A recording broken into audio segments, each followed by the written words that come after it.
Ako po si Jenica Tapang, ang operator ng DTF dito sa branch ng Metro Town na may 7 araw na nagamit at meron total 118.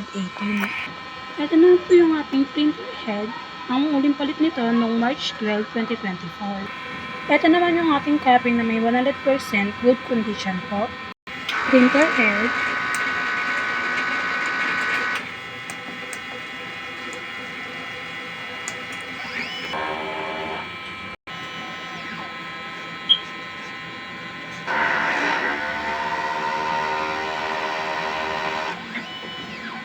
After clean, punasan natin ng rifle.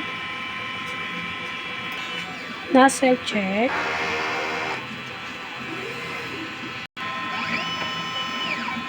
Ink system natin, tama lang po ang label. Ito naman po yung ating ground light. Waste tank, kakalis lang po ngayong araw. At ito naman po yung ating damper. Ang uling palit nito ay wala pa po. Ito naman po ang ating AVR.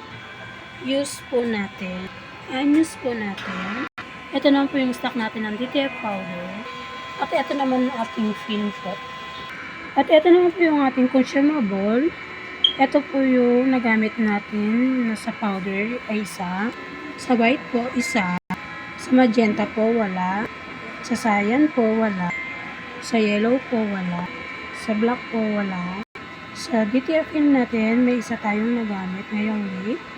Cleaning solution po, wala. At ito naman po yung output record natin this week po. At ito naman po yung printer daily checklist natin. Salamat po.